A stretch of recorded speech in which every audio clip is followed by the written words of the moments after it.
Today's session is all about surfacing what's working. We're hoping to identify shared challenges and equip all of us, especially counselors and frontline staff, with tools to better support students through the College Promise pipeline. Before we get started, all session materials from today will be shared in a follow-up email after the Zoom meeting and on our website, losangelesK16.org. So we'll make sure to get all the material shared today to you in case you miss anything. And with that, I'll hand it over to Adam to kick us off with a look at the regional context and how College Promise fits into our broader goals for student equity and success. Thank you, Andrew. And again, thank you all for being here. We know this topic was one of interest for many of our partners over the last year, especially as they're looking at strategies to improve student enrollment, advising, and really equity in placement, and then equity in resources for students. So I just have two very brief slides for you. Many of you are familiar with the K16 Collaborative, have worked with us for some time. So our first slide is just our regional goal. If you can transition that, thank you. We aim to close racial and gender gaps in post-secondary attainment and employment. We do so by building equitable pathways to healthcare, engineering, and computer science careers. We're doing that in partnership with 5 CSUs, 2 UCs, 12 community colleges, 8 school districts, and a number of workforce and civic organizations. And the collaborative is working to really redevelop student-centered pathways through reforming systems and policies within dual enrollment, transfer, and work-based learning. Many of our communities of practice rather, thus far have been on dual enrollment, transfer, work-based learning. We have additional strategies that come from the state's Recovery with Equity strategies in providing student supports, college affordability, high-tech, high-touch advising. So as we think about College Promise, and as we think about the opportunities for students to have support in not just enrolling, but really that idea of advising and transfer and earning a degree or credential, College Promise really plays a key role in a number of those Recovery with Equity strategies. And then our next slide is just a few of our collaborative outcomes. Many of you have been with us since the beginning. And of course, we've collected what's going on across the region. So I'm happy to share just a slide on a few of the activities, including offering dual enrollment courses to students at the CSU level. So CSUs using K16 money to develop dual enrollment courses and offer those to over 300 students in the region. The development of new pathways and programs in emerging fields such as healthcare ICT, health policy, child development, behavioral health. So really looking at the connectivity between both healthcare and computer science, or looking at the connectivity between policy and these fields. We've had over 300 high school and community college students interested in computer science and engineering participate in summer academies and conferences. One was held just last week at Cal Poly Pomona, which Andrew and I both had the pleasure of seeing firsthand in partnership with United Way of Greater Los Angeles, LAUSD, LACCD, Long Beach Community College, and LBUSD. We supported 2 dual enrollment toolkits, really facing students and families, help them understand the process. We've worked with WestEd and LAEDC on labor market information reports and corresponding employer-led workshops. We've convened groups for about 1,000 hours now, really working on cross-segmental convenings to enhance these ideas in affordability, advising, articulation, and all-around content. And then one we're very excited about, this grant, which was based off of a 2021 state budget, was set to expire in June 2026. We led statewide advocacy with the other 12 collaboratives across the state, and we've secured a grant extension for a few years. We're very excited about that. It gives us time to really work with the Jobs First initiative in Los Angeles. It lets us work with the governor's office on the Master Plan for Career Education and a number of other grant programs that support our efforts and how we support their efforts, and really give us more time to ensure that we're working collectively for the good of the region. So we're very excited about that. We're very excited about all these outcomes, more certainly on our website. And yeah, with that, I will pass it back to Andrew. Thank you, Adam. And thank you for the overview of our collaborative. We'll move on now to our data partner over at WestEd. I'll pass it over to Quay Dorsey.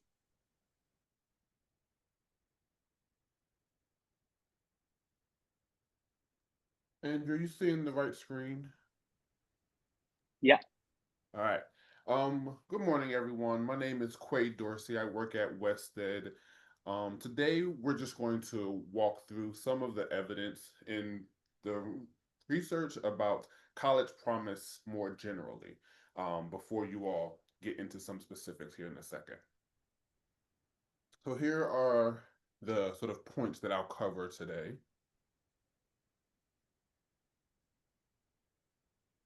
Okay, so let's start with the basics. So college promise programs, and sometimes called free college programs, are designed to improve college access and affordability. So there are three common features of these programs. One, they sort of aim to increase higher education attainment. Um, Obviously, they provide a financial reward that's additional to federal or states. They're also place-based, meaning eligibility depends on where the student lives or maybe what high school they attend. And so these programs have been sort of like spreading across the US and the sort of different regions a lot. But one really interesting thing is how concentrated they are in California. So college promise programs have been sort of a prominent feature in the higher ed landscape for a while now to sort of support some of our students who are farthest from access to get to and through college. As of 2025, there are about 216 promise programs that are receiving official state and federal aid and sort of operate under those last three features. Some research say there's about 289, almost 300, just depending on how you define them. But of the official ones, what you'll notice is more than half of those are right here in California. So California obviously is at the forefront of the sort of innovation in this space and experimenting and trying things out. We have a large enough sample now to sort of start to understand how to expand this across the country, and that's some of the sort of research that we do here at SDED to sort of understand. These programs, as you may imagine, are extremely diverse, not just in like where they're located, but how they're funded, how they're structured, and how they're like supported. So there's different variation, and we'll talk about that here in a second.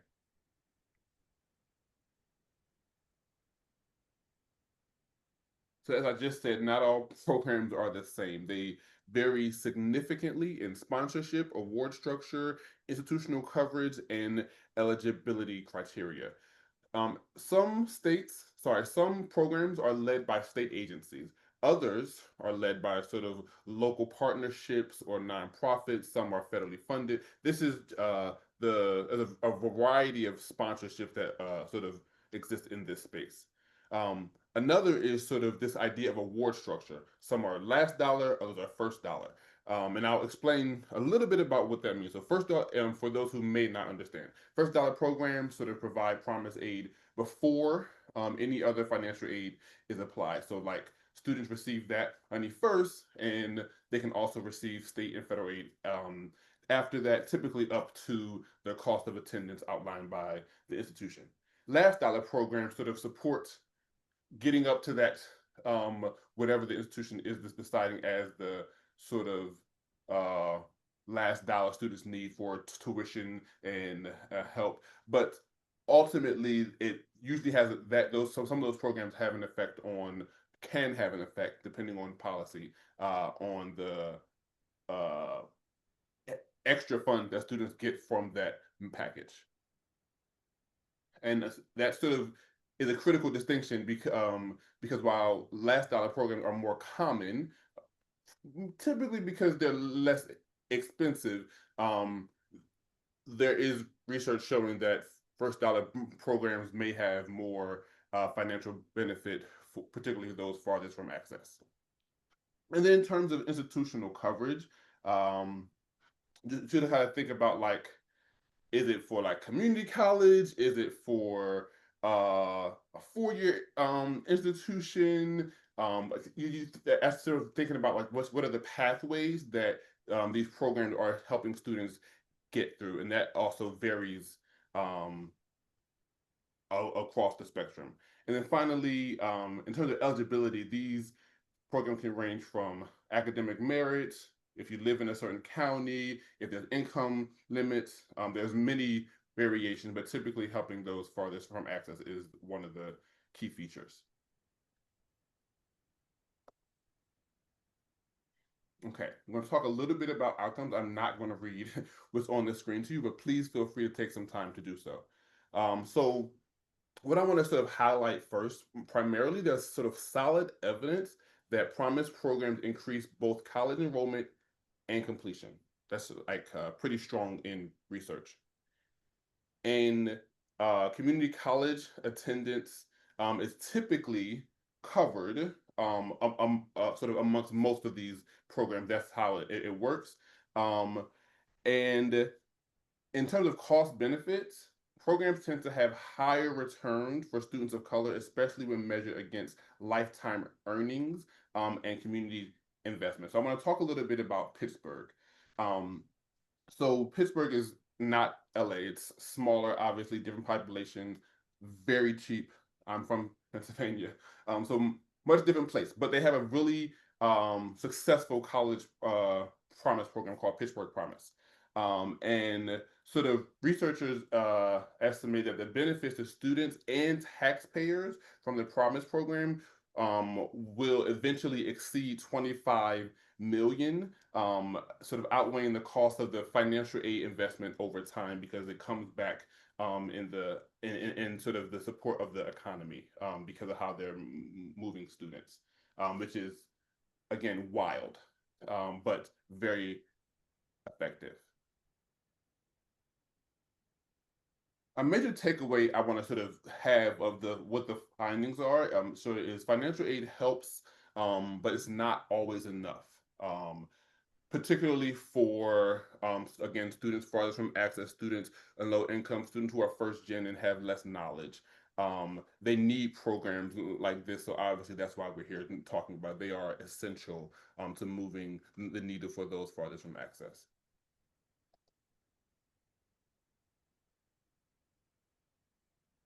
And again, these programs sort of move beyond sort of just supporting students and their families. They sort of reverse out migration, meaning they keep people in their communities. They help stabilize the economy and the neighborhood when people in their neighborhood are moving and able to get jobs at a living wage, and it creates more jobs when there are more people available for that. And it sort of serves as like a unifying force in the community for others to see people who look like them moving forward. Also, it brings together school districts, the post-secondary institutions, employers, different nonprofits, community groups, civic groups sort of come together on this goal of moving the community towards more education, towards more training, towards a living wage. So in essence, so these programs aren't just about the individual. There's certainly community programs also when you think about how the outcomes affect the community.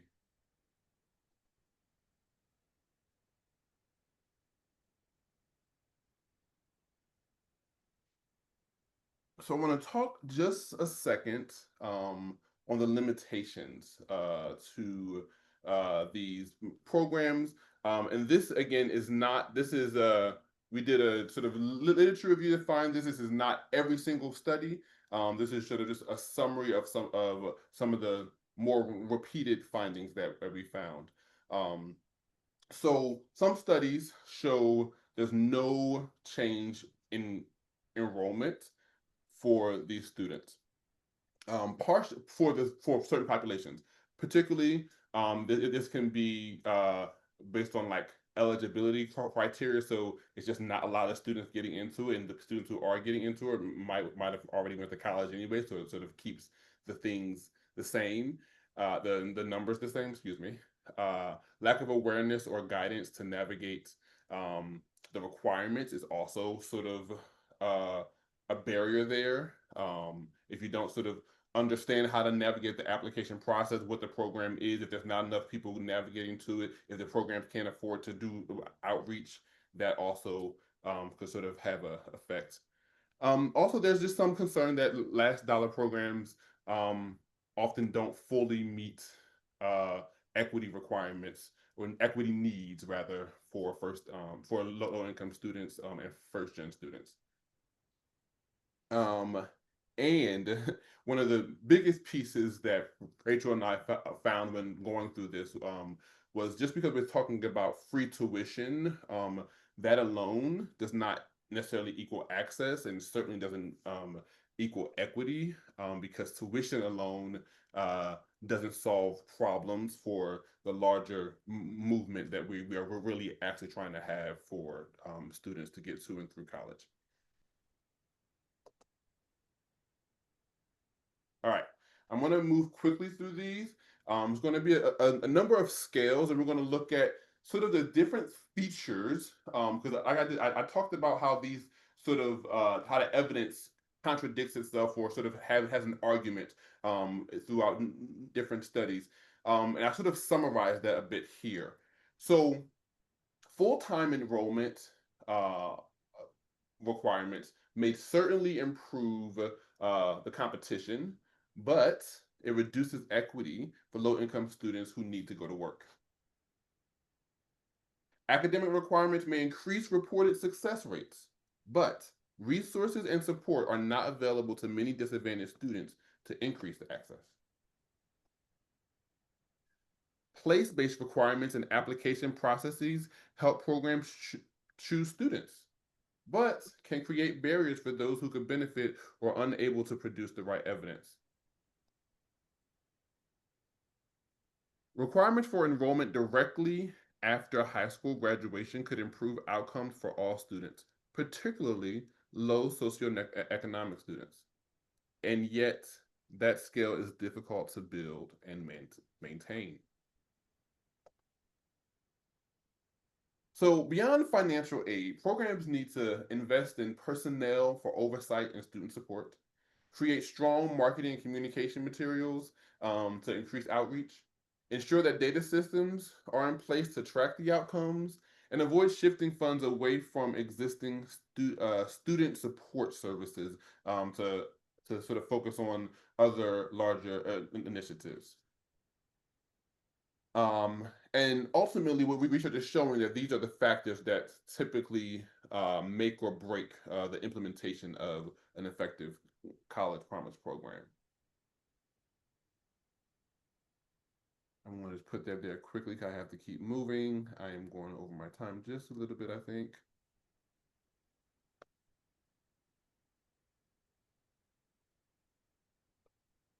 So one thing that we also know from the literature that it's not just about the funding. So students succeed when they have the right college planning tools, when they have the right knowledge and the right financial planning skills, when they have obviously academic preparation, and really, really importantly, when they have self-efficacy in career, in academia, and sort of a sense of belonging in those spaces, and whatever the future career is, because without those sort of components, we really cannot move students to their as close as we can to their wildest dreams.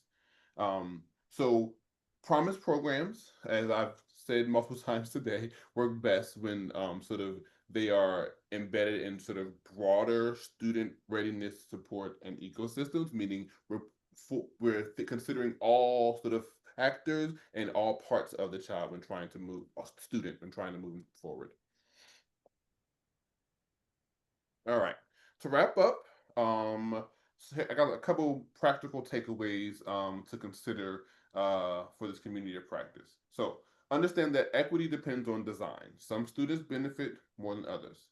Be cautious with certain models that exclude that could be seen to exclude low-income students.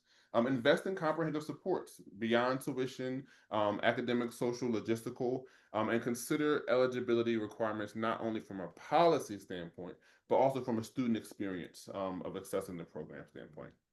To really sort of push the needle forward. And happy at this point, if you want to just put in the chat if there are other sort of implications that you think this has. And thank you for having me today. The next 3 slides are just going to be the work cited today. If it's highlighted, I have to go into our research base and find a better link, but it still was used for today's work. Thank you very much. And I'm going to share this with Adam to share with everyone. Thank you so much, Quay. That was really insightful data and really grounds our conversation well. Quay will also be joining us at the end for our Q&A. So if you have any questions for Quay or Wested, please feel free to share them at that time. Right now, we're going to transition to our panel with Dr. Deborah Harrington and Dr. Elijah Sims. They'll share a little bit about their own specific College Promise programs. We're very excited to have both of you join us today. Starting off, I'll pass it over to Dr. Harrington. Dr. Harrington, can you briefly walk us through your College Promise program structure? Sure. Well, good morning, everyone. As Andrew says, I'm Deborah Harrington. I am the Dean for Student Success for the LACCD, and in that role, I am the district-wide administrator over College Promise, and actually was the lead in helping design the initial program. I do also want to say we're very proud that for the K-16 Collaborative, LACCD is the fiscal agent. And I also want to say that our faculty, district-wide faculty coordinator for College Promise, Joanna Zimring-Town, is actually in this session, and I encourage her to put in the chat anything that I don't remember. Hey, Joanna. Our College Promise program launched in 2017. It is encompasses across our district. It is basically what's important about it is that we have some key things that we do across all 9 colleges, core elements. Each college may have a different flavor of what they do, but the core elements all remain the same. And we did launch it at scale. So in terms of the structure and how students can get into College Promise, basically we take 100% of all first-time, full-time students or returning students. And I can talk a little bit later about what that means. So we don't have any other eligibility requirements such as GPA, etc. The only thing you need to do are complete these essential requirements that are basically what you do for any kind of onboarding of students. So students can express interest in being a College Promise student through an online interest form or directly with colleges, wherever college they want to attend. And then they're provided with information on next steps. And basically the next steps are this. They complete financial aid, the FAFSA. They do an online orientation. They do ed planning with a counselor, and they participate in summer transition, which may be in person or online, and it may be credit-based, credit-bearing or non-credit. During the main terms, the students participate in success activities, which include things such as success coaching. The district provides a lead success coach for each of the campuses, and they also meet with counselor. They attend workshops, engagement activities, tutoring. I do want to say an important thing is that we regard College Promise as an umbrella. So if students, for example, are as much as possible linked to other programs such as EOPS or Puente or Umoja.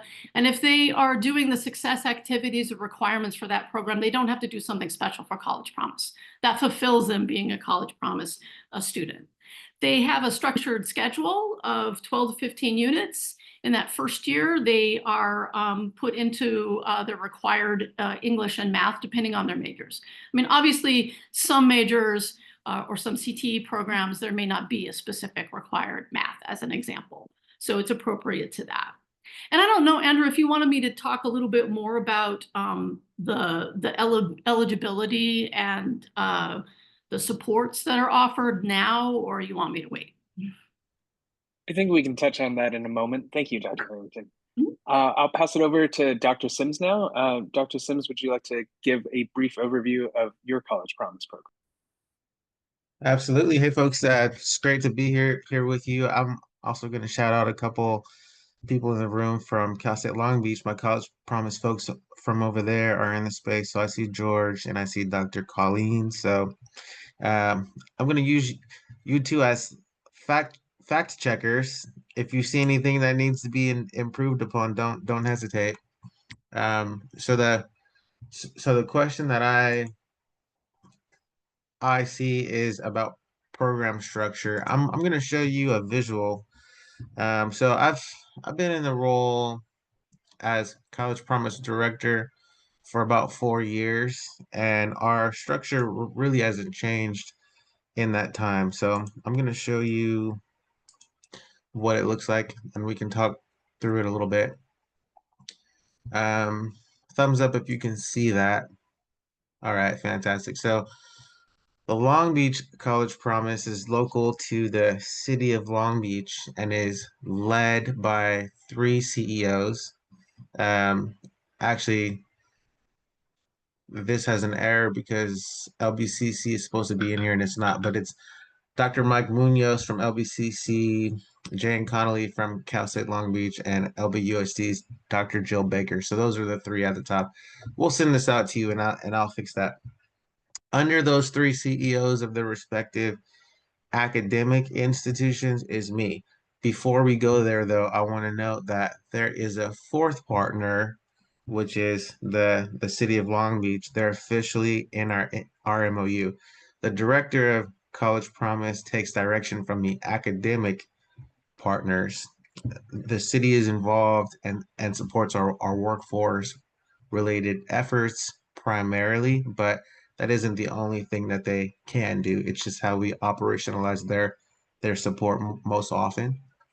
So then, in addition to the 3 CEOs and then the director of Promise, there's a steering committee. So I have a direct line to the CEOs. I have a dotted line to a steering committee, which effectively is a cross-institutional group that meets monthly in order to talk about all things that are College Promise, our goals, our aspirations, our outcomes, our needs, etc.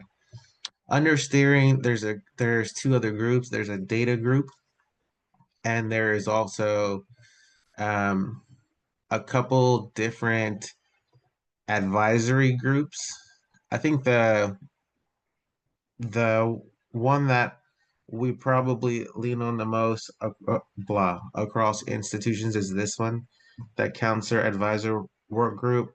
There's another group that me and George and Colleen and a few others formed that isn't in this org chart, but I call it the College Promise Implementation Leads. I've learned that between the CEOs and between steering, these are all effectively senior leaders. You still need folks who are on the ground working directly at the programmatic level with students that you meet with and convene with regularly. So this is a group that the CEOs didn't ask for, but we saw fit to add the College Promise implementation team. So continuing on a little bit about structure, there was a 1A and a 1B. So in terms of criteria, we're pretty simple about that. If you originate from Long Beach Unified School District, all Long Beach Unified School District students are Long Beach College Promise students. We've expanded a little bit to some of our smaller privates like St. Anthony's and St. Joseph's. Once you get into college, if you choose LBCC or CSULB, your College Promise status moves with you to those 2 institutions. So at Cal State Long Beach, it's automatic affiliation based on the high school you went to. At LBCC, there's a second layer. It's automatic affiliation, but since we also do some very intrusive case management, we also currently have an agreement that students complete while they're matriculating into the college, which basically allows them to opt into a 1st-year experience program that has that intrusive case management. distinct from that intrusive case management, which is opt-in at LBCC. Students can also receive 2 years of free tuition. I say that is distinct because as Quay suggested earlier, some programs are last dollar in, some are first in. We're last dollar in. So what that means is all of our students have to apply for financial aid. If they should receive financial aid, that covers their tuition costs first and their materials costs and that sort of thing first. If they do not qualify for grants that would pay for those things for free, or they don't get the Board of Governors fee waiver or CCPG, PIG, then the college promise kicks in to cover the gap, right? So if college isn't going to be free for you, then the college promise at the community college level pays for it. Us paying for it is contingent upon you attending the community college directly after high school. So you have to directly matriculate in alignment with AB 19 and AB 2, and you also have to enroll full time. At the CSU, it is not free. However, we do have effectively guaranteed admission for local students so long as they meet the minimum CSU requirements. And so that is our largest carrot for our CSU students. Cal State Long Beach is very popular and therefore impacted, but our local students who are promise students gain admission to Cal State Long Beach so long as they meet the CSU minimum. So I'll stop there because I know there are many other questions. Thank you, Dr. Sims. I really appreciate that in-depth look at the structure of the College Promise program. And expanding on that, could you touch upon maybe some unique partnerships that have helped make your program successful or have been helpful in identifying and supporting students who are facing some of these barriers? Yeah, absolutely. And I'll do it quickly too. So with the city of Long Beach, the city of Long Beach has the Long Beach Job Corps, and that's a program that we try and do some intentional recruitment with our promise students for, and it places our students in positions throughout the city. We also partner with LB Win on a project specific basis. So that's our local workforce partner. Homegrown though at Cal State Long Beach, there's the LBCIP program, the Long Beach Community Internship Program. Is it program or partnership? George and Colleen, y'all can put that in the chat if I said it wrong. So that places our students in internships as well, but it's specific to our college promise students. And then I mentioned the admissions guarantee with CSU Long Beach, but some other things that we started recently is a partnership with the Long Beach libraries. This helps us get out in front of the community and engage with the entire family more frequently.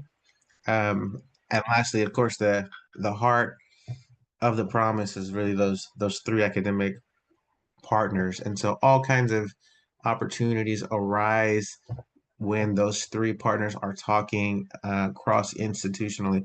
We just discover things that we can do all the time. I think Colleen's a great example of one of them. She has a program mapper initiative, and she's mapped almost all of the ADTs, and without her work and the cross institutional promise collaborations, we just wouldn't be there. And it's really helping us to serve more students at scale more efficiently, because our most expensive line item, at least at the community college level, is trying to case manage all of the students and get them the counseling that they need in order to start and be efficient.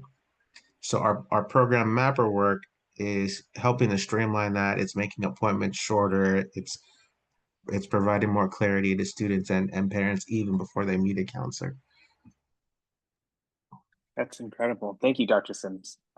Similar question to you, Dr. Harrington. Are there unique partnerships or supports that have helped make LACCD's program more successful?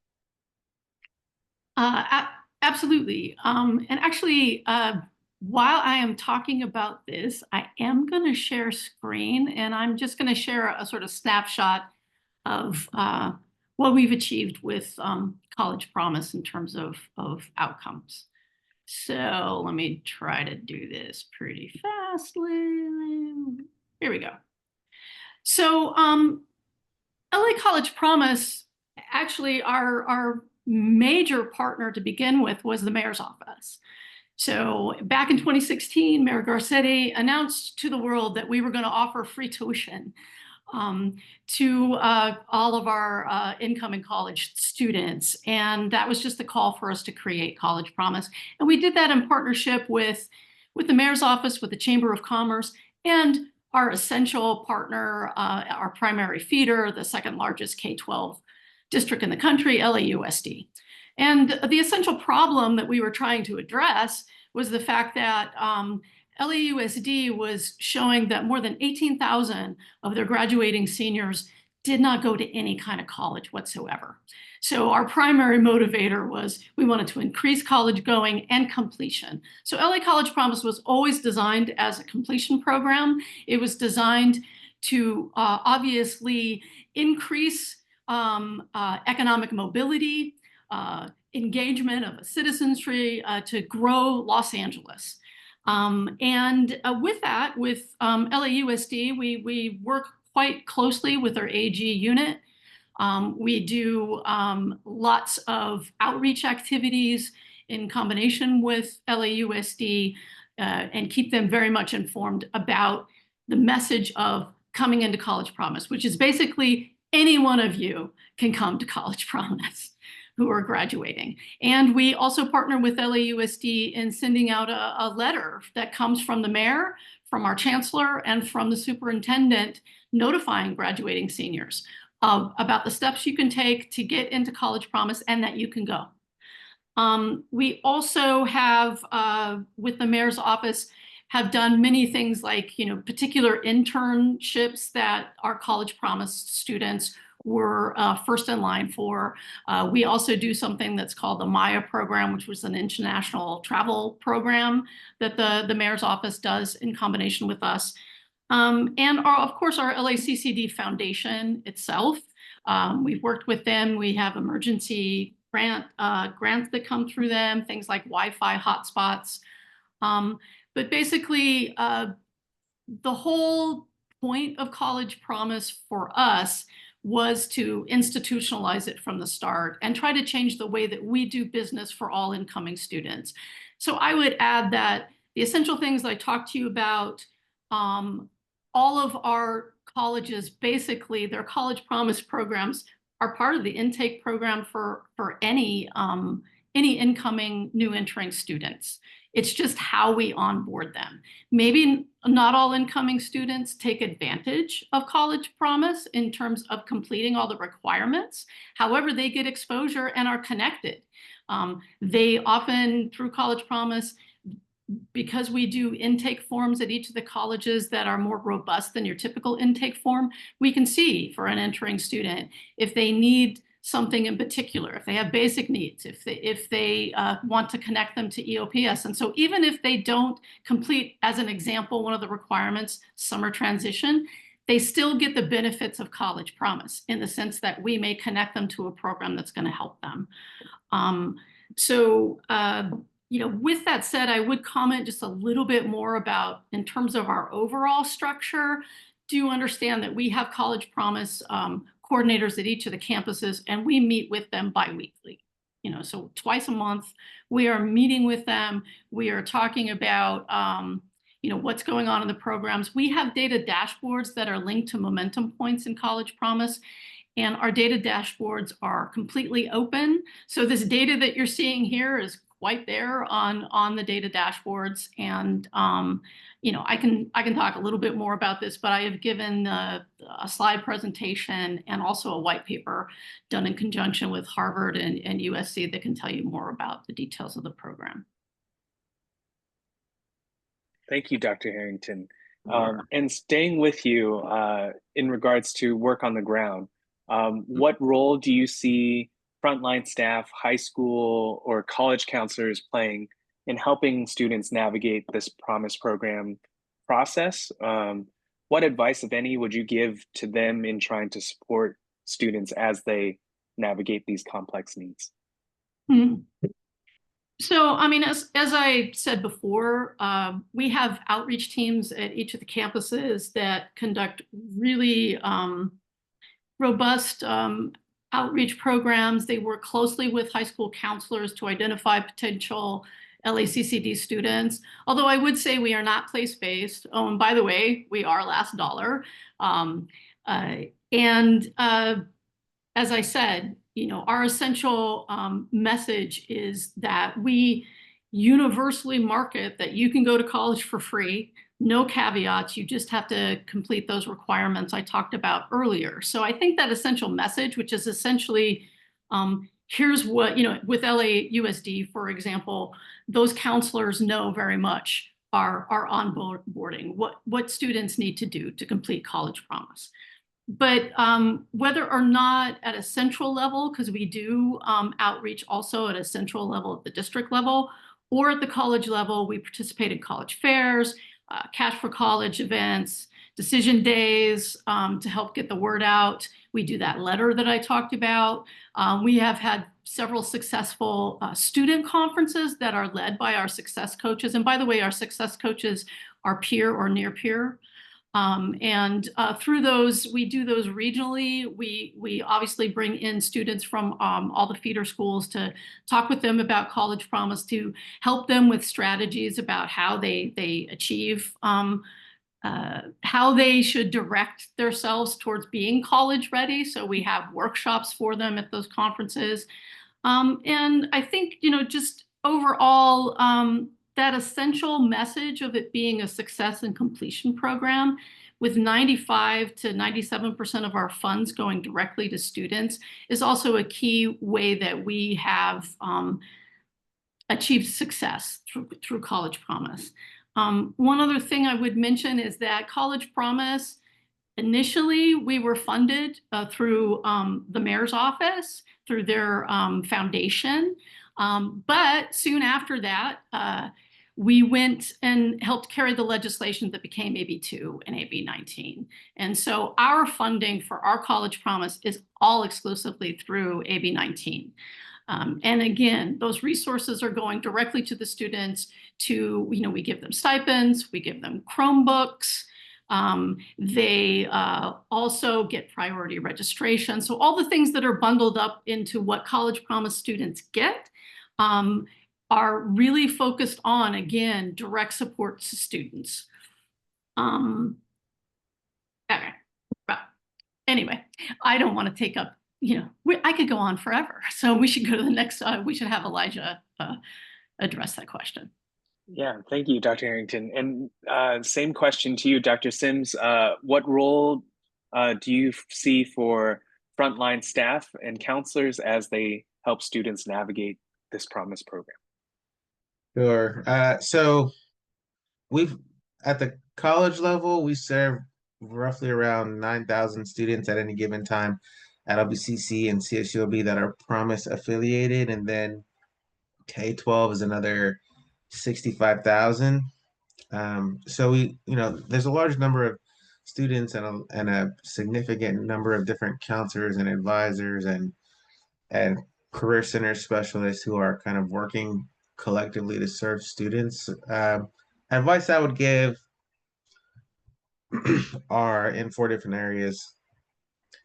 I think a Promise program that's as big as ours and is effectively a cradle to career sort of focus has an inherent challenge with respect to communicating to the community what it is.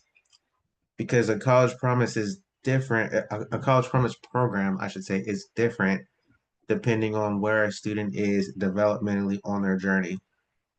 This makes it very hard for frontline staff to say exactly what it is in a way that touches on all students.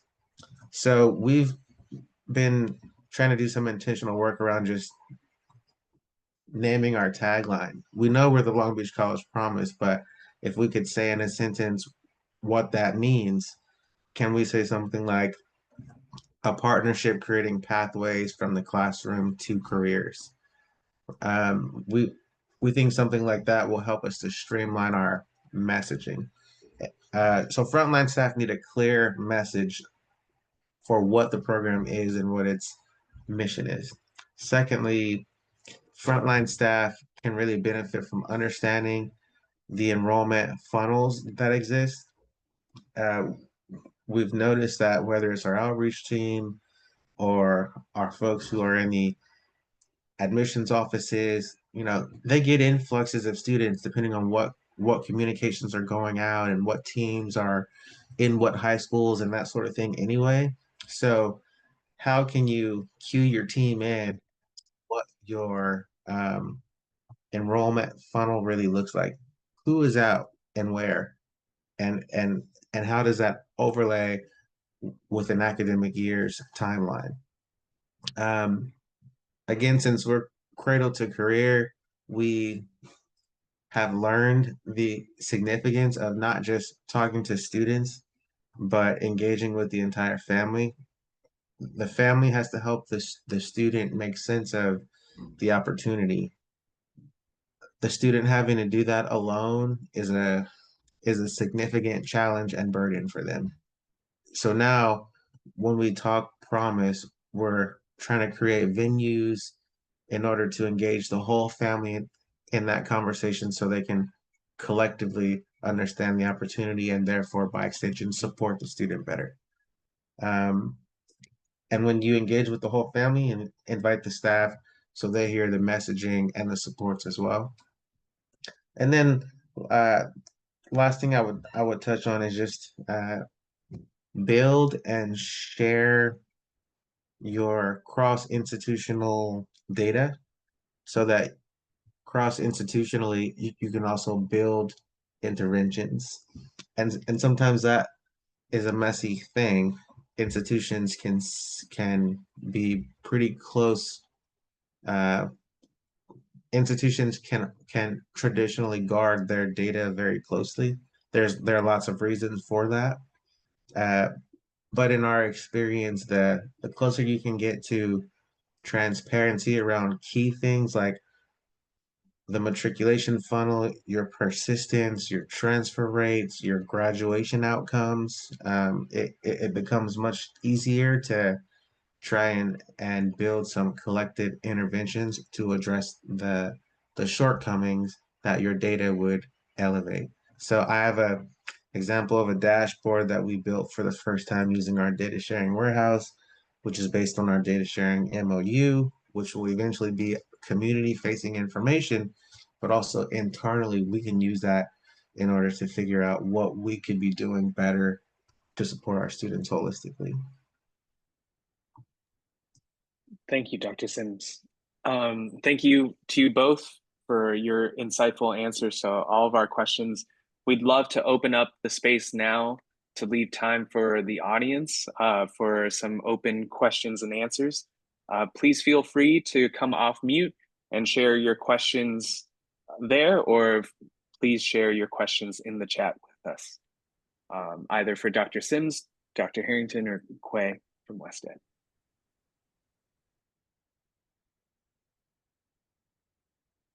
And thank you everyone for having us and for joining. Hopefully there was a little nugget in there that was helpful. Hi, Carrie. Hi, I'll jump in with a question.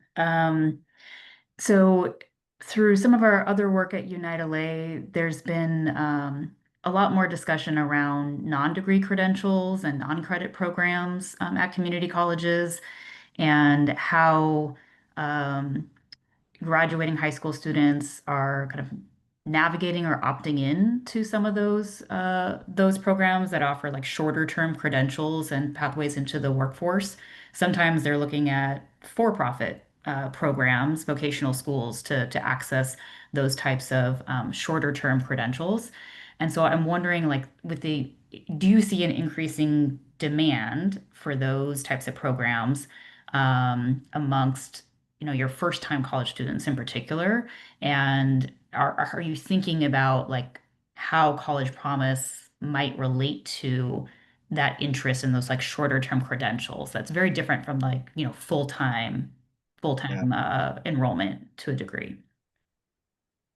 Yeah, I think the legislation really encourages credit-based enrollment that is full-time, and so we struggle sometimes serving students who do want a path that's less traditional in that sense. We have plenty of students that want to be part-time. The majority of our students work. We also get plenty of students who communicate early on when they meet with a counselor. I'm interested in a certificate. I think because folks kind of understand the conditions that inform whether or not college will be free, we're encouraging a lot of credit-based learning, for better or for worse. So I don't think that is something, at least cross institutionally, we have a really strong handle in. I think we're incentivized financially to offer credit-based learning, and that's primarily what we're doing. We are seeing that some students, regardless of that, still choose a non-credit path. The majority of our learners who do that, though, are actually not direct matriculants. They're returning adults who are part of our adult ed non-credit pipelines. So I would say my partner in crime in the chat has put in some answers for us. And Joanna, feel free to speak to that. Well, I would just say, I mean, most of our students are interested primarily in four credit credentials, whether they're certificate or degree, because that does tend to help them in the workplace. I mean, I don't think the workplace has necessarily transitioned into looking at non-credit credentials in the same way as credit credentials. So it doesn't necessarily behoove our students to do that until the workplace is going to recognize that in the same way. But we are very open to all students, and we have a lot of students that are certificate seeking, and we support them in the same way.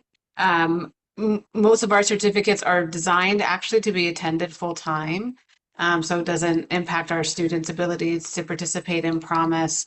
And they can, they can also do stackable, so they can do multiple certificates and, over the length of the 2 years and still get the full benefit of Promise while doing stackable certificates. It's not like they get one certificate and they're out. They can still get the full benefit of the 2 years. So we try to be as accessible to as many students as we can. We also, unlike, I don't know about probably many other Promise programs, we don't have any age requirement. So we actually do have older students in the Promise program, and we, since COVID, have seen a big jump in our older student population in the Promise program.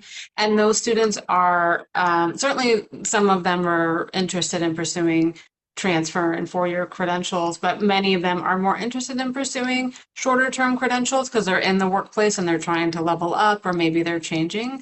And so we, embrace them as well and welcome them into the Promise program as well. And it's fun. We have traditional age students and their older parents doing Promise together. And that's always a really fun thing when we have students graduating with their parents or graduating with their kids at the same time. So we really are we try to embrace everybody in the LA College Promise. We're as inclusive as we can be.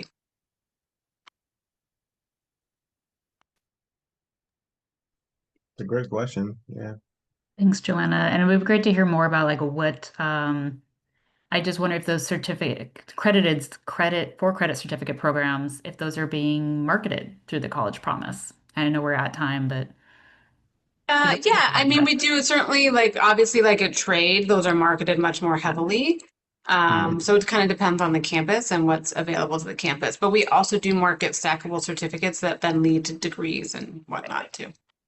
Yeah, same. We market the trades. I think because of the way the trades degrees are often stacked, it's difficult for a student to do a trade and then still have full-time units in compliance with AB 19. So sometimes they have to put in English and math, and they don't always want to do that, right? Um, so that's kind of the conundrum.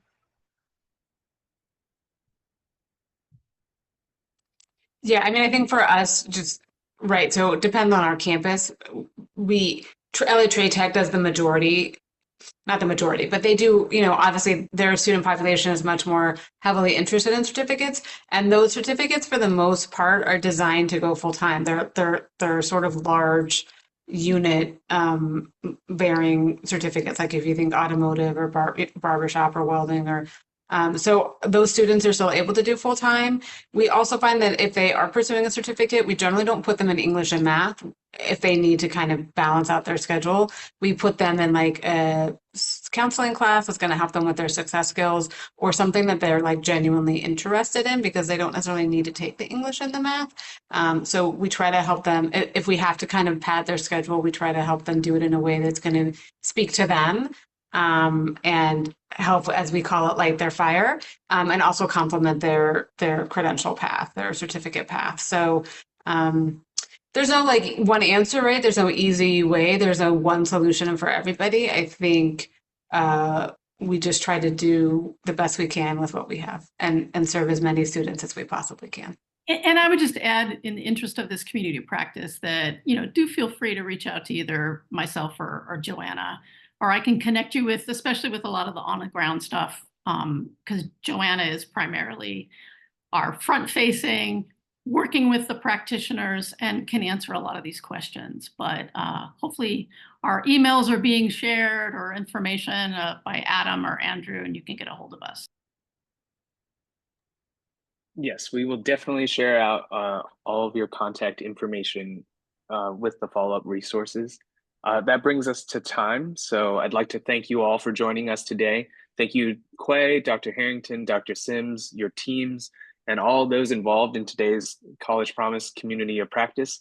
As a reminder, our session materials from today will be shared in a follow-up email and on our website, losangelesK16.org. Please also feel free to contact us if you have any questions or would like to continue the conversation, and we hope you have a wonderful day.